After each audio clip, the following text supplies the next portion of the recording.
আসসালামু আলাইকুম। কি অবস্থা, কেমন আছেন সবাই? আশা করি ভালো আছেন। তো অনেকদিন যাবত আমি ভিডিও দিতে পারতেছি না, অনেক ব্যস্ততার মধ্যে দিন কাটতেছে। এর মাঝখানে আমরা আবার কক্সবাজার ট্যুর করে আসলাম, কোম্পানির একটা ট্যুর ছিল। তো যাই হোক, জ্বর হয়ে গেছে 4-5 দিন, 5-6 দিন। জ্বরের পরে এখানে একটা গাছ পইড়ে আমার কয়েকটা চারা নষ্ট করছে।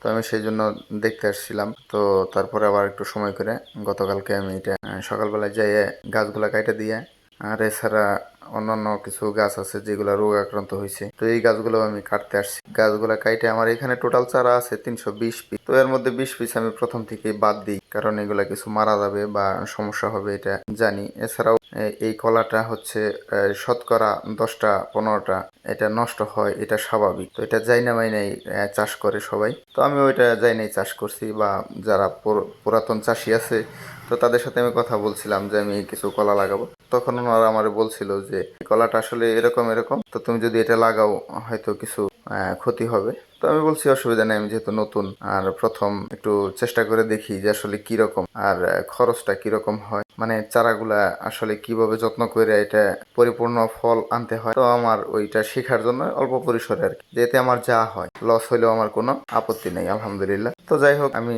এখানে আমার টোটাল 2টা প্লটে জমি আছে। তো 2টা প্লট আর একটা আছে ওই পাশ। তো এই 3টা প্লটে আমার 320 পিস চারা লাগাইছিলাম। তো ধরুন 300 চারা এই 3টা প্লটে আছে। তো 3টা প্লটের 3টা সাইজের চারা হয়েছে আমার। এটা হওয়ার কারণ হচ্ছে যে আমি একদিন এটা ঘাসের বীজ দেওয়াইছিলাম লেবার দিয়ে। তো লেবাররা ওরা এই গাছের পাতার মধ্যে বিষ পড়ছে যে এটা ওরা বুঝতে পারে নাই, বা ওরা ইচ্ছাকৃতভাবেই হয়তো এটা গুরুত্ব করে দেয় নাই। তো যেই কারণে ওই চারাগুলো আমার একটু নিস্তেজ ছিল, আর ওইগুলো একটু বাড়তে দেরি হইতেছে। আর এইখানে যে 2টা প্লট আছে, তো একটা প্লট খুব তাড়াতাড়ি বাড়ছে, আর একটা প্লট একটু কম বাড়ছে। তো যাই হোক, মোটামুটি সবাই দেখা বলছে যে না, ভালোই হয়েছে। নতুন হিসেবে আমি যথেষ্ট ভালো করছি। তো বাকিটা আল্লাহ ভরসা। তো আমার এই বাগানের বয়স হচ্ছে 4 মাস।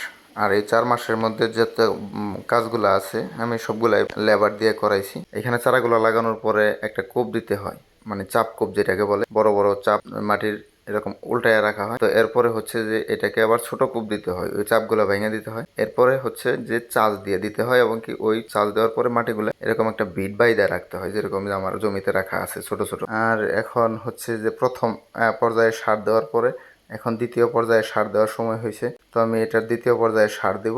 তো আমি সার দেওয়ার জন্য অলরেডি লোক বলে রাখছি, যেহেতু বৃষ্টি হইতেছে বারবার। তো আমি চাইতেছি যে বৃষ্টিটা একটু শেষ হইলে বা আবহাওয়া একটু ঠিক হইলে পরে আমি এটা আর কি কাজের লোক নিয়ে বা সারগুলো আমি পরে মিক্স করে, যেহেতু আমি নিজে দিতে পারবো না, তো এই কারণে আর কি আরেকজনকে নিয়ে ওনাকে দিয়ে দেওয়াইতে হবে। তো সেই জন্য এর সাথে কিছু বাড়তি খাবারও দিয়ে দিব গাছের জন্য, বোরন, যেটা বোরন, তারপরে হচ্ছে যে কিছু দানাদার বিষ, তো এগুলা দিয়ে। আর হচ্ছে যে এই গাছে রেগুলার কীটনাশক স্প্রে করতে হয়, না হলে হয়তো ওই যে পাতা আছে এগুলা, শোষক পোকা আছে, তারপরে বিভিন্ন ধরনের পোকা আছে, এরা নষ্ট করতে থাকে। মাসে অন্তত 2বার স্প্রে করা উচিত। তো ধন্যবাদ সবাইকে ভিডিওটা দেখার জন্য। ভালো লাগলে অবশ্যই লাইক, কমেন্ট, শেয়ার করবেন। আসসালামু আলাইকুম।